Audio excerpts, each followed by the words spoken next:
Moderator!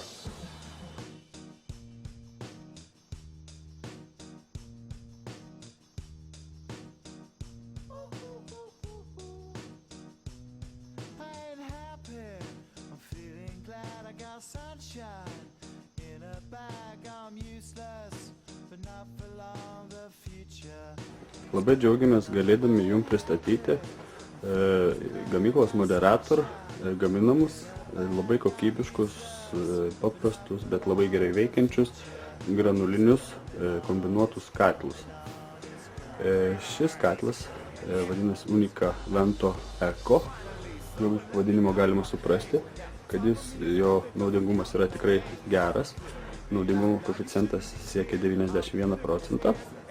Ir šitą katlą galima kūrenti granulėm, kurios susipila į šitą konteinerį ir transporterio pagalba keliauja į patį katlą, į patį degiklį. Granulinio katlo širdis yra jo degiklis. Šiuo atveju šitas modelis, jeigu lyginti su kitais katilais tokio tipo kitų gamintojų, turi labai vieną didelį pranašumą. Ir tas pranašumas yra toks, kad iš esmės daugumoje granulinių katilų degikliai yra truputėlį kitokios konstrukcijos.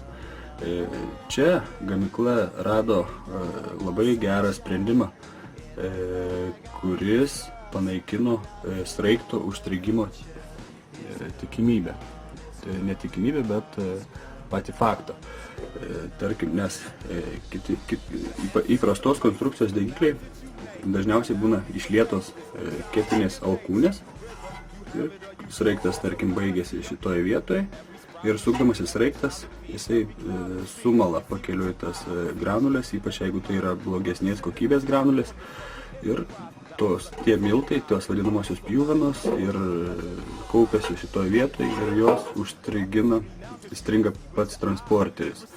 Tai yra labai nepatogu, nesustoja katlas, reikia išsivalyti, reikia išsikrapštyti. O šitoje vietoje yra panaikinta šitas negerumas, tuom, kad sraigtas eina ištisai iki pat krašto, tačiau iki vidurio, iš tos pusės sparnuotė yra suvirinta, jinai sukdamasis sraigtas stumia iš tos pusės granulės, o nuo krašto iki šitos vietos, iki vidurio, yra suvirinta atvirkštinė sparnuotė. Tai reiškia, šnekas transporteris sukdamasis į vieną pusę, jisai sudaro spaudimą iš tos ir iš tos pusės ir granulės be jokio vargo paprasčiausiai gražiausiai kyla į tą degiklį ten viduje ir jos dega ir jokio pasipriešinimo transporteriui nesudaro ir tokiu būdu sraigtas visiškai nestringa. Katilo konstrukcija yra tikrai apgalvota, kad būtų kuo paprastesnė katilo naudotojui ir kad būtų taupomas kuras. Tai yra, tarkim, jeigu kūrentas medžio granulės taip pat kainuoja nemažus pinigus ir reikalingas daiktas jom kūrenti jau turėtų būti atitinkamai ekonomiškas. Šitoje vietoje katilo konstrukcija yra tokia, kad visas karštis jisai taip pat vinguriuoja katile. Tokiu būdu jis nepasišalina labai greitai į lauką, į kaminą ir yra užlaikomas kuo įmanoma daugiau, kad kuo ilgiau išlaikytų katile ir kuo labiau taupytų jūsų kurą. Taip pat čia yra mechaniniai šilumos išėjimo stabdžiai, tai pavadinkime. Jie išsitraukia, kad būtų katilą paprastai išvalyti, jie išsitraukia. O katilas atrodo šitai. Šitose plokštėse yra vanduo. Čia yra vanduo ir čia yra vanduo. Ir dėl išvalymo katilas yra labai paprastas išvalymui. Prie jo prieiti visur yra durelės. Nereikia kažkokių atidarinėti dangčių, atsukinėti su raktais ar su kažkuo. Yra durelės, atsidarote, aptarnaujate, išvalote katilą. Iš čia viską parsivedate čia. Čia stumėte gilyn, ten nukrenta jau į tą kurą. O kura yra čia. Šiuo metu jūs matote liepsnos deflektorių. Tai yra ketinis, taip paprastai pavadinkim blynas, kuris išskaido šilumą, kuri dega iš degiklio, kyla tiesiai į viršų ir atsimušusi į šitą deflektorių, jinai pasiskleidžia po visą katilą.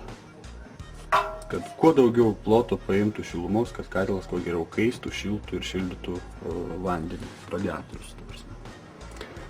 Šitas deflektorius, jisai dar tarnauja ne tik kaip deflektorius, bet jis tarnauja kaip degiklio dangtis tuom atveju, jeigu jums reikėtų kūrenti malkas. Nes šitas katilas yra universalus, jį galima kūrenti ir malkom, ir anglim, ir briketais, turiu omeny čia, va šitoj pakurui. O į kuro talpą galima pilti granulės arba smulkintą anglį. Kuro malkė paprasčiausiai galimybė tas ardeles pasikeisti. Ir grįžtant prie šito deflektoriaus, kaip minėjau, norint kūrenti malkom, jums tai reikia šitą deflektorių uždėti. Šitokiu būdu jis dabar tarnauja kaip dangtis, kad į degiklį nebirtų per ardeles žarijos ir taip toliau, ir šiukšlės, ir nekimštų degiklio. Nes kūrenant malkomis, prastas skylutes, kurios lieka uždengus degiklį, oras patenka ventiliatoriaus pagalba į katilą. Viskas valdosi taip pat, temperatūros reguliuojasi, viskas palieka taip pat, kaip ir kūrentumėte granulėmis, tik tai kuras jau pasiduoda, tai pavadinkim, rankiniu būdu per šitas dureles. Viskas yra labai paprasta. Šitas katilas, noriu akcentuoti, yra ypatingai paprastas. Ir, kaip žinote, yra posakis, genialumas slypi paprastume. Priežiūra jo yra tarnavimas, kaip minėjau, tikrai paprastas, tai gali atlikti ir moteris, ir vyras, tai nėra sudėtinga. Valdiklis yra labai informatyvus, nereikalaujantis pastovių nustatymų. Nustatymus pačio pirmojo paleidimo metu atlieka, pabrėžiu, atlieka tik atestuota įmonė, tai yra UAB Šiltis arba jos įgaliota atstovybė. Ir tai gali atlikti tik atestuotas žmogus, reikalingas tas pirminis sureguliavimas pagal kiekvieno kliento individualius poreikius ir taip toliau. Pats žmogus šito atlikti negali. Taigi valdiklis yra paprastas naudojimui, informatyvus, šiuolaikiškas, kad būtų kuo paprasčiau su juo naudotis bet kokiems klientams. Valdiklis taip pat turi galimybę į valdiklį pasijungia taip pat cirkuliaciniai siurbliai. Valdiklis jau valdo siurblius, tam tikros temperatūros įjungia, išjungia. Taip pat mes labai rekomenduojame šitą katilą jungti su vadinamoju kambario temperatūros reguliatoriumi arba kambario termostatu, kas leidžia taip pat taupyti kurą, nes nusistačius teisingą programėlę pagal jūsų gyvenimo būdą, galima sutaupyti tikrai nemažai kuro. Nes tokiu atveju tada katilas kūrenas ir šildo namus tik tiek, kiek reikia. Taigi, grįžtant prie bendros informacijos, tikrai, jeigu jūs ieškote paprasto granulinio katilo ir norite, kad jis būtų taupus ir nekainuotų labai brangiai, tarp kitko šito katilo kaina tikrai yra konkurencinga ir kaip už tokios kokybės katilą kaina tikrai nėra didelė. Ir jūs nusipirkę šitą katilą, tikrai džiaugsitės jom, tai yra jau mūsų iš praktikos atsiliepimai geri apie šitą daiktą, nes jis yra paprastas, bet labai labai gerai veikiantis ir nesudarantis kažkokių papildomų rūpesčių. Taigi, sėkmės. Tai yra puikus produktas žmonėms, kurie neturi laiko kūrenti įprasto katilo ir nenori būti pečkuriais. Tai yra puikus sprendimas, nes turint namuose tokį katilą, Ir tarkim, kaip pavyzdys, pripildžius tokią talpą, jeigu jūsų namas yra grubiai apie 200 kvadratų iki 200 kvadratų naujos statybos, kaip pavyzdys, su ta talpa jum tikrai neskaudės galvos eiti kiekvieną dieną į katilinę, užteks tai padaryti kartą savaitį. Nes šitas katlas veikia nepertraukomo degimo principu.